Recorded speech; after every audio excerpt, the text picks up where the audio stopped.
next, but we are in the middle of a totalitarian fascist coup in this country. And when we don't call it that, when we soft pedal it, when we don't have a real discussion about it. What you just said is one of the most insanely idiotic things I have ever heard. Everyone in this room is now dumber for having listened to it.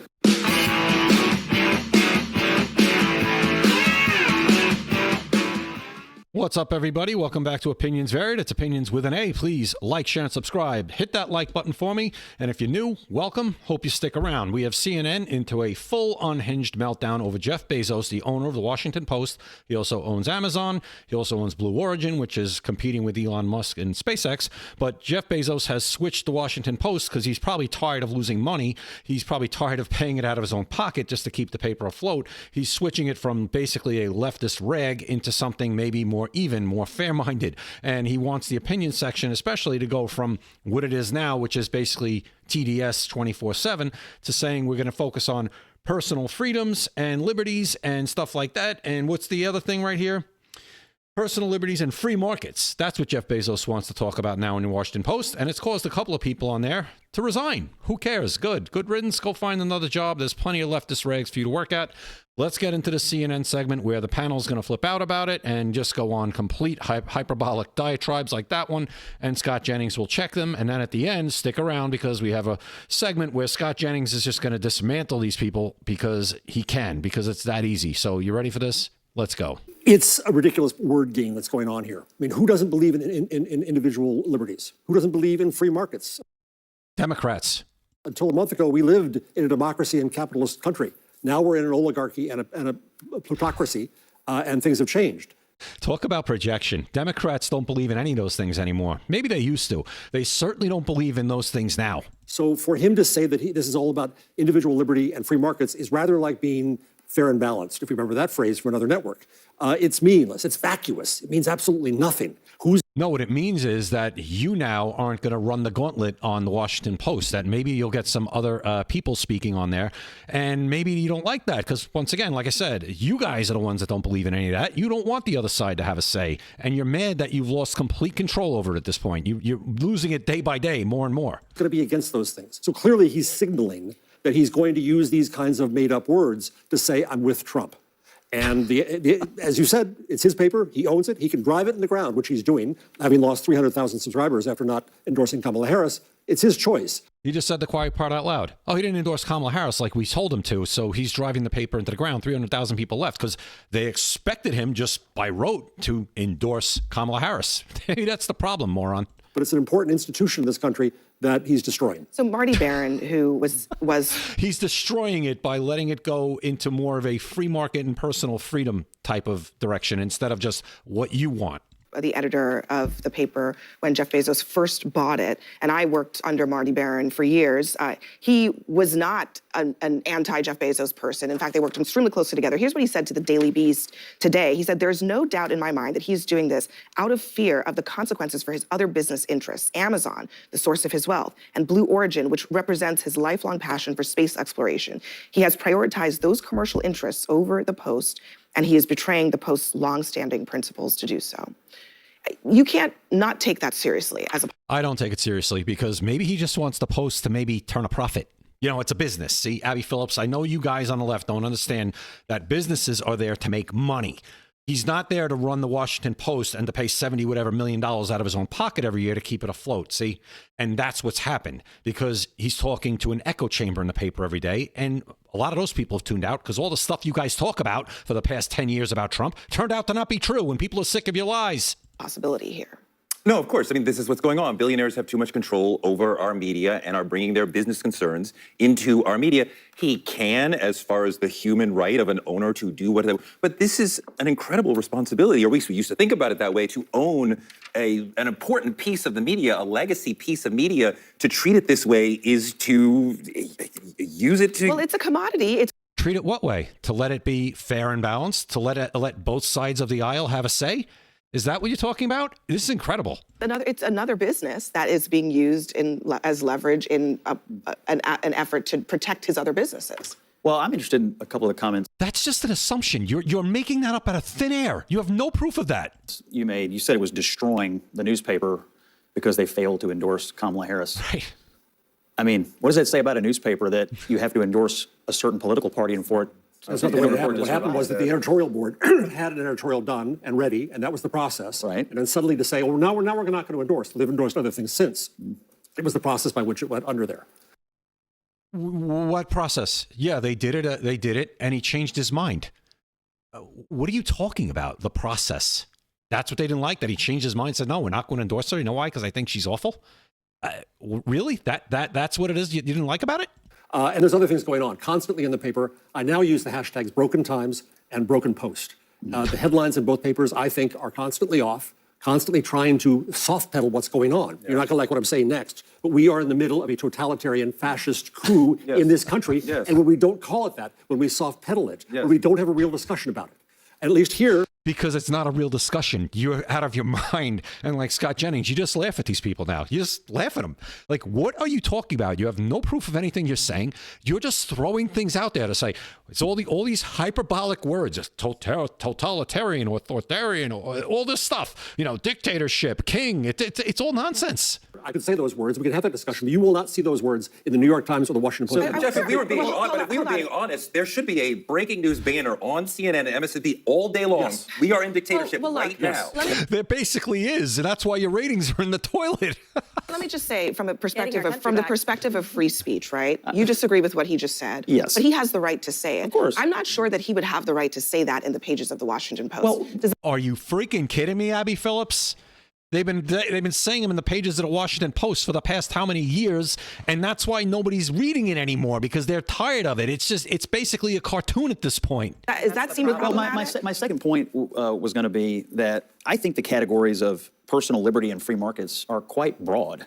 I mean, you could fit a number of column topics. I've written thousands of newspaper columns in my life. You could fit a number of column topics under those two things. I also read his note, and he was saying that there's lots of opinions out there, and we're going to focus on these sort of big-ticket items. I don't think they're narrow. I think they're very large. I'll be interested to see what they're willing to publish. He's saying we are only doing one side of those issues. That's not the thing. just We'll see. these issues and not exploring but both as a final sides point, of the free market issue. It's said- going to be about the monopoly of Jeff Bezos to control the market. That's what we're talking about. He has one newspaper. But one more thing. You said who would Did Jeff Bezos say he's going to listen to only one side? Did he say that? be against individual liberties? It has not been that many years ago in this country when a great many public officials, elected and unelected, were adamantly opposed to individual liberties. It must be defended all the time, including the most important one, free speech, which you and I must agree on has to be defended at all times. Right now we see that Donald Trump is kicking the Associated Press out of the press room. And by the way, the rest of the press is not standing up. They're not out of the press room. That's not about... They have a seat in the briefing. They are in the briefing room. He's kicked them out of the Oval Office and Air Force One. There is no place in the United States Constitution that it says the press is guaranteed to have unfettered access to the president wherever they want. There's nowhere it says that. If you could find that in the Constitution, please let me know. Put the text up there, and I'll shut my mouth. That's not about free press. That's about being afraid of what they're going to say. Afraid of what they're going to... Donald Trump has answered over 1,000 questions so far from the press.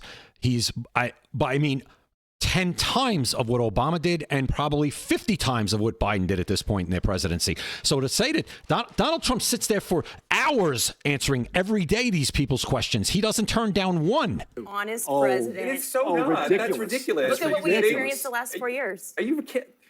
This whole notion of we're going to choose who we answer questions from, that is He's frightened to death of free The White speech. House is going to choose who they're going to answer questions to. This attack on the journalism and freedom of speech, like that is the last bit of our democracy to We're not a democracy. uphold. And quite frankly, the fact that a billionaire is controlling how our media is going to cover this president when we understand... Who's controlling? Elon's controlling the media? Elon, well, he has social media, but the billionaire Jeff Bezos. How many radio stations does George Soros own? Boom.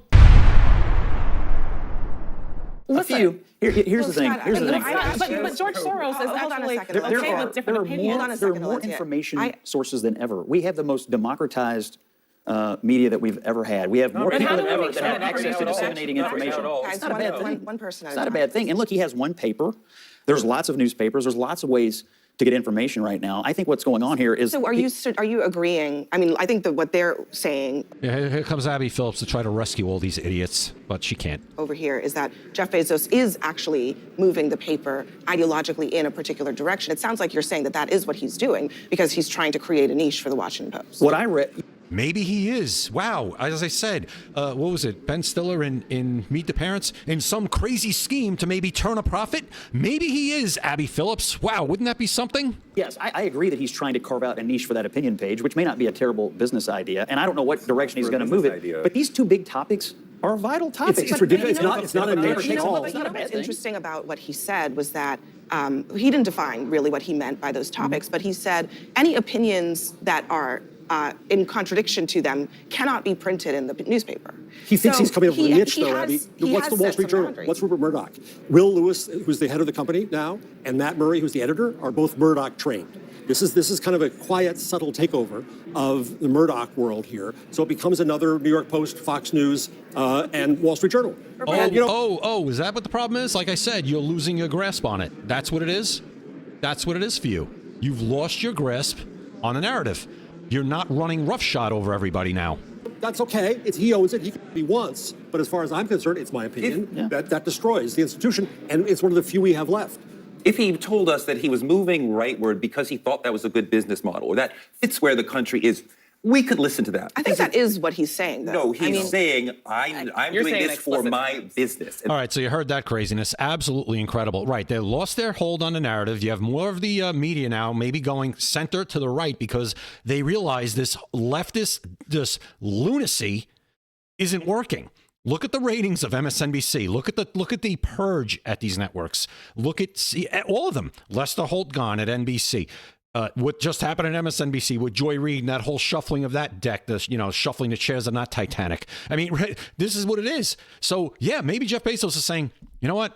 Time to make a change here. I'm tired of shelling out, no matter how rich I am, I'm tired of shelling out my money, my hard-earned money to keep this awful paper afloat. Maybe I could actually turn a profit or maybe break even on it if I just bring something back to the center where the right or the center maybe has a voice in my paper. So now let's get into this last segment with Scott Jennings where this you thought that was bad?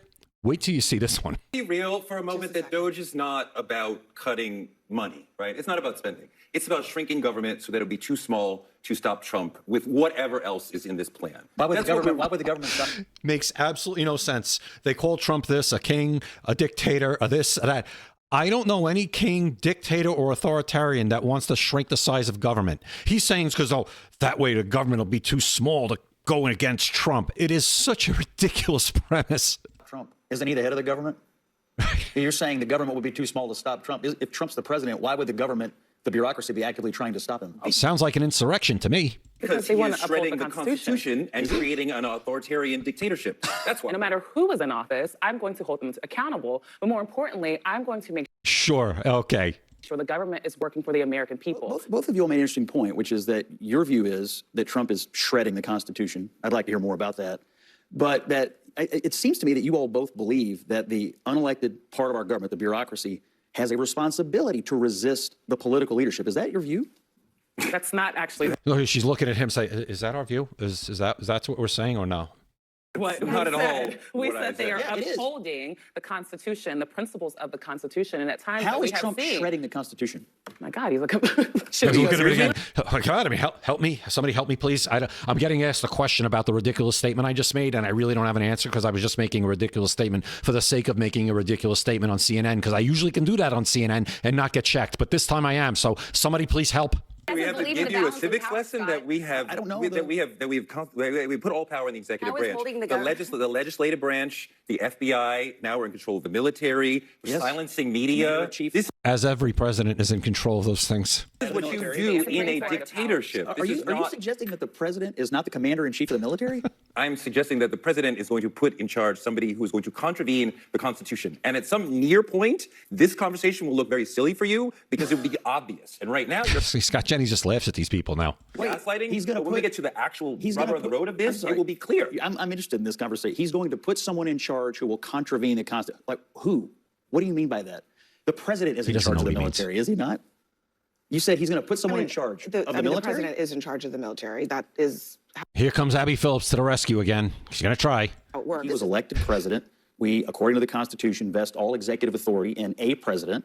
And the concept that the military should be an independent agency or that the bureaucracy should resist the political leadership of this government is extraordinarily dangerous. That's what we said. That's such a That's straw not what man. we It's said. That's literally not what we said. I'm just repeating back to you.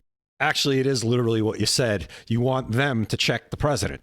You're afraid that he's going to shrink the bureaucracy to a point where they can't override the president of the United States, the duly elected president, where they can override his will. That's what you're afraid of, where they can't.